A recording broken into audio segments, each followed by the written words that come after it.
Hey everyone, welcome to my channel. So यार, आप लोगों की जो CSAB काउंसलिंग होती है उसकी डेट्स वगैरह सब आ चुकी हैं। सो इस वीडियो में हम आप लोगों की CSAB काउंसलिंग क्या होती है, इसका काउंसलिंग शेड्यूल क्या है, एलिजिबिलिटी क्या है आप लोगों की CSAB काउंसलिंग की, फिर आप लोगों की डॉक्यूमेंट्स क्या क्या लगने हैं काउंसलिंग के टाइम पे, फिर आप लोगों की रजिस्ट्रेशन फ़ीस कितनी लगती है, जितने केसेस हैं रजिस्ट्रेशन फ़ीस में हम सारे डिस्कस करेंगे। ठीक है, जैसे जिन स्टूडेंट्स ने जोसा काउंसलिंग में पार्टिसिपेट किया था या नहीं किया था, फिर अगर उनने किया था उनको सीट मिली थी नहीं मिली थी, अगर उनको सीट मिली थी सो फिर उन लोगों ने सीट एक्सेप्ट करी या नहीं करी। सो ये सारे केसेस हम लोग डिस्कस करेंगे। फिर उसके बाद आप लोगों की काउंसलिंग की प्रोसेस क्या होती है और आप लोगों की जो चॉइस फिलिंग है उससे रिलेटेड मैं आप लोगों को एक दो पॉइंट्स बताने वाली हूँ जो कि आप लोगों के इम्पॉर्टेंट पॉइंट्स हैं। ओके, सो ये सारे पॉइंट्स हम लोग इस वीडियो में डिस्कस करेंगे। ये सारे पॉइंट्स आप लोगों को आपका जब सीट अलॉटमेंट रिज़ल्ट आएगा उसके पहले आप लोगों को ये सब पता होना चाहिए रजिस्ट्रेशन चॉइस फिलिंग वगैरह करने के लिए। ठीक है, फिर जब आप लोगों का सीट अलॉटमेंट रिज़ल्ट आ जाता है उसके बाद आप लोगों को सीट एक्सेप्टेंस फ़ी पे करनी पड़ती है। तो सारे केसेस का हम डिस्कस करेंगे। जो आप लोगों की ऑप्शंस होते हैं freeze, float and slide, surrender and participate in next round, surrender and not participating in next round. फिर आप लोगों का जो फ़ी रिफ़ंड रूल्स होता है। सो ये 3 पॉइंट्स जो कि आपके सीट अलॉटमेंट रिज़ल्ट के बाद वाले हैं वो मैं नेक्स्ट वीडियो में डिस्कस करूँगी। ठीक है, सो अगर आप लोगों ने चैनल सब्सक्राइब नहीं किया है सो प्लीज़ चैनल को सब्सक्राइब कर लीजिएगा। ठीक है, ताकि आप लोगों को जो भी नेक्स्ट वीडियो आए सो उसकी नोटिफिकेशन मिल सके और आप लोगों के जो भी डाउट्स होंगे काउंसलिंग से रिलेटेड सो सबकी वीडियोस डलने वाली हैं। सो चैनल को सब्सक्राइब ज़रूर से कर लीजिएगा। ओके, और अगर आप लोगों को वीडियो अच्छी लगे सो प्लीज़ वीडियो को लाइक कीजिएगा, शेयर कीजिएगा। ओके, सो चलिए फिर वीडियो स्टार्ट करते हैं। तो सबसे पहले CSAB काउंसलिंग क्या होती है। सो ये जो काउंसलिंग है वो आप लोगों की central seat allocation board conduct कराता है। ठीक है, आप लोगों के बीटेक कोर्सेज़ के लिए जो कि आप लोगों के NITs, IIITs, GFTIs और IIEST शिवपुर ये सारे इंस्टीट्यूट के लिए ये काउंसलिंग होती है। IITs इसमें पार्टिसिपेट नहीं करते हैं। ये जो काउंसलिंग है वो आप लोगों की जो जोसा काउंसलिंग होती है उसमें जो सीट्स बची होती हैं उनके लिए होता है। ठीक है, जिन कैंडिडेट्स ने जोसा में ऑलरेडी रजिस्टर किया था या जिन लोगों ने नहीं किया है वो सब लोग इसके लिए एलिजिबल हैं इस काउंसलिंग के लिए। ठीक है, इस काउंसलिंग की जो रजिस्ट्रेशन है वो आप लोगों की जब जोसा की काउंसलिंग ख़त्म हो जाएगी उसके बाद नवंबर 16 से स्टार्ट हो रहे हैं। ओके, सो ये आप लोगों की CSAB काउंसलिंग के बेसिक्स थे। फिर उसके बाद हम लोग डेट्स देख लेते हैं। सो देखिए, आप लोगों की जो CSAB काउंसलिंग होती है वो आप लोगों की जोसा की काउंसलिंग में जो बची सीट्स होती हैं उनके लिए होती है। सो जितनी भी सीट्स बची होंगी वो आप लोगों को डिस्प्ले हो जाएंगी। ठीक है, राउंड 6 के बाद जितनी भी सीट्स बची होंगी वो आप लोगों को डिस्प्ले हो जाएंगी नवंबर 16 को। ठीक है, ये डिस्प्ले हो जाएंगी। सो इसका आपको बेनिफिट क्या है कि आप लोगों को जब ये सारी सीट्स डिस्प्ले हो जाएं तो आप लोगों को जिस हिसाब से आपको चॉइस फिलिंग करनी है उसकी आप लोग एक लिस्ट प्रिपेयर कर लीजिएगा। ठीक है, क्योंकि जिन भी स्टूडेंट्स को जोसा में सीट नहीं मिल पाई या उनने कुछ मिस्टेक कर दी चॉइस फिलिंग में, ठीक है, सो उन स्टूडेंट्स के लिए लास्ट चांस है। इसमें कोई भी गलती मत कीजिएगा, इसमें सुधार की कोई गुंजाइश नहीं है। फिर आप लोगों को उसके बाद कोई चांस नहीं मिलने वाला है। ठीक है, सो जब आप लोगों की सीट्स डिस्प्ले हो जाएं तो आप लोगों को अच्छे से अपनी चॉइस फिलिंग जिस हिसाब से करनी है एक लिस्ट प्रिपेयर कर लीजिएगा। ठीक है, ये काउंसलिंग बहुत शॉर्ट ड्यूरेशन में कंप्लीट हो जाती है, ज़्यादा टाइम आप लोगों को नहीं मिलेगा। ठीक है, तो आप लोग सब टाइम पे कर लीजिएगा, इसलिए चॉइस फिलिंग की आप लोग एक लिस्ट प्रिपेयर कर लीजिएगा। अभी आप लोगों के पास बहुत सारे दिन हैं, सो आप लोग हर इंस्टीट्यूट के बारे में जान लीजिए। ठीक है, ऑलमोस्ट आप लोगों के जितने NITs वगैरह सब पार्टिसिपेट करते हैं, पर कितनी कितनी सीट्स बची हुई हैं उसकी लिस्ट आप लोगों को आ जाएगी उस दिन, है ना। और आप लोगों की इसकी ऑफिशियल वेबसाइट में पार्टिसिपेटिंग इंस्टीट्यूट की भी लिस्ट दी हुई है, आप लोग वहाँ से निकाल सकते हैं। ठीक है, तो सारी लिस्ट अच्छे से प्रिपेयर कर लीजिएगा अपनी चॉइस फिलिंग की नवंबर 16 को। ठीक है, फिर आप लोगों के नवंबर 17 से ऑनलाइन रजिस्ट्रेशन, पेमेंट आप लोगों की रजिस्ट्रेशन फ़ीस की और चॉइस फिलिंग ये सब आप लोगों की नवंबर 17 से स्टार्ट हो जाएगी और नवंबर 19 तक आप लोगों की चलेगी।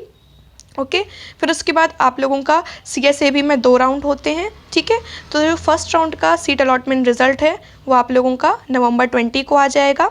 ठीक है। फिर उसके बाद आप लोगों की सीट एक्सेप्टेंस फ़ी जो आपको पे करनी होती है, डॉक्यूमेंट्स अपलोड करने होते हैं और रिपोर्टिंग करनी होती है, ठीक है। तो वो आप लोगों की नवंबर 20 से नवंबर 23 तक चलनी है, ठीक है। फिर उसके बाद आप लोगों का क्वेरी को रिस्पॉन्ड करने की लास्ट डेट आप लोगों की नवंबर 24 है, ओके। जो आप लोगों की कॉलेज में रिपोर्टिंग होती है वो आप लोगों की ऑनलाइन हो रही है, ठीक है। बहुत सारे स्टूडेंट्स जिनने जोसा में पार्टिसिपेट किया था उनको सीट्स मिल गई थी, तो उन लोगों को डाउट हो रहा था कि आप लोगों की ऑनलाइन रिपोर्टिंग होनी है या आप लोगों को कॉलेज में जाकर रिपोर्ट करना पड़ेगा, ठीक है। सो आप लोगों की कोविड-19 की वजह से ऑनलाइन रिपोर्टिंग हो रही है। इसका नोटिस आप लोगों का जोसा की ऑफिशियल वेबसाइट पे डल गया है। सो उसकी मैंने ऑलरेडी वीडियो बना दी है, उसमें मैंने आप लोगों को एक एक पॉइंट अच्छे से एक्सप्लेन किया है। तो अगर आप लोग वो वीडियो देखना चाहें सो उसकी लिंक मैं आप लोगों को डिस्क्रिप्शन बॉक्स में दे दूँगी, सो आप लोग वहाँ से जाके चेक कर सकते हैं।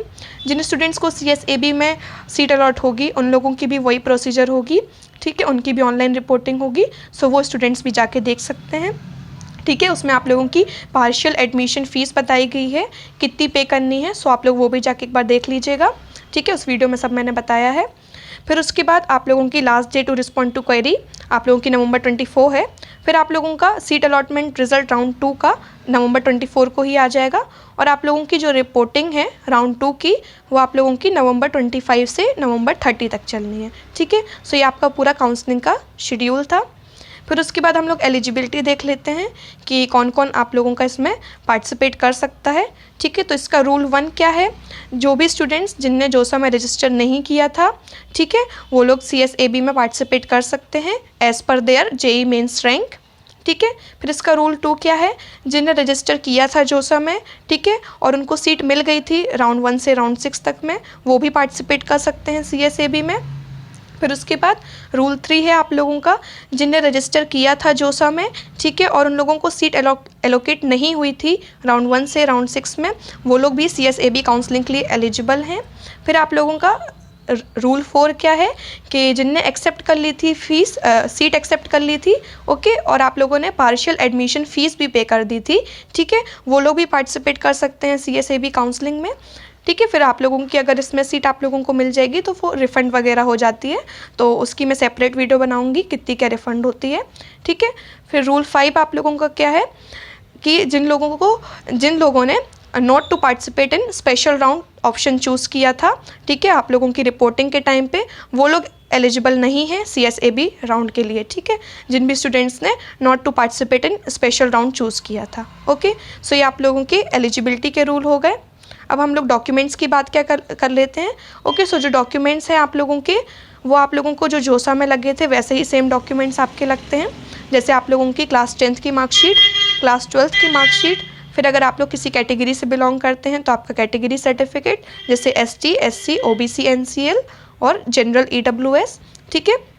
फिर अगर आप लोग PWD में आते हैं तो आपका PWD का सर्टिफिकेट, फिर आप लोगों का स्टेट ऑफ एलिजिबिलिटी सर्टिफिकेट अगर आप लोगों ने 12th क्वालिफाई किया है आउटसाइड इंडिया से, ठीक है, उनके लिए, और फिर आप लोगों का PWD कैंडिडेट्स का एफिडेविट भी उनको अपलोड करना पड़ता है अगर वो लोग PWD कैंडिडेट्स हैं तो, ठीक है। सो ये सारे आप लोगों के डॉक्यूमेंट्स थे।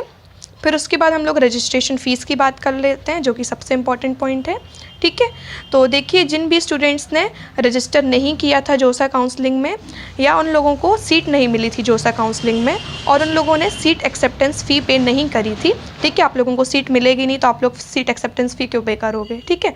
सो उनके लिए जनरल EWS या OBC NCL इनमें से आते हैं तो उन लोगों की 36,500 रुपीज़ लगेगी। अगर आप लोग ST SC PWD से आते हैं सो आप लोगों की 16,500 रुपीज़ लगेगी, ओके।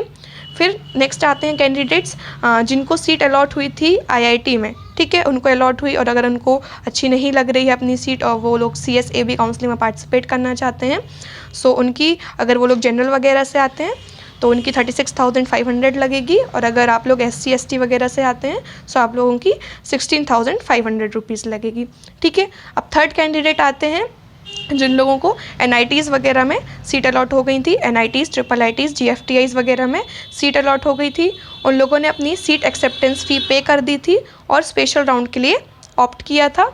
सो उन लोगों की 36,500 रुपीज़ लगेगी अगर वो लोग जनरल वगैरह से आते हैं, और ST SC वगैरह से आते हैं तो उनकी 16,500 रुपीज़ लगेगी। ठीक है, फिर वो स्टूडेंट्स जिन लोगों को सीट अलॉट हो गई थी NITs, IIITs, GFTIs में अंडर ST SC कैटेगरी, ठीक है, और उन लोगों ने सीट एक्सेप्टेंस फ़ी पे कर दी थी और बाद में उन लोगों ने फिर विड्रॉ कर लिया या कैंसिल करा लिया अपनी सीट। ठीक है, तो उन लोगों की 21,500 रुपीज़ लगेगी।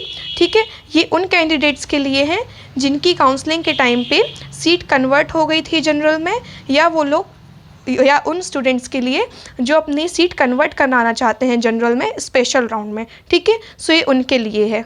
ओके, आई होप आप लोगों को समझ में आ गया हो, नहीं आया हो तो मुझसे एक बार कमेंट सेक्शन में पूछ लीजिएगा। ओके, फिर उसके बाद नेक्स्ट टाइप के कैंडिडेट्स आते हैं जिनको सीट अलॉट हो गई थी NITs, IIITs, GFTIs वगैरह में। उन लोगों ने सीट एक्सेप्टेंस फ़ी भी पे कर दी थी, लेकिन फिर उसके बाद उन लोगों ने सीट एक्सेप्ट नहीं करी, या फिर उन लोगों ने कैंसिल करा दी सीट, या तो फिर उन लोगों ने विड्रॉ कर दिया, या फिर उन लोगों ने सरेंडर कर दिया। ठीक है, सो ऐसे स्टूडेंट्स की जो फ़ीस है, सीट एक्सेप्टेंस फ़ी है, वो आप लोगों की स्पेशल राउंड में एडजस्ट हो जाएगी, इसलिए आप लोगों की सिर्फ 1,500 रुपीज़ लगेगी आप लोगों की फ़ीस, चाहे आप लोग जनरल से हों या आप लोग ST SC कैटेगरी से हों। ठीक है, फिर उसके बाद नेक्स्ट कैंडिडेट्स आते हैं ST SC के कैंडिडेट्स जिनको सीट अलॉट हो गई थी।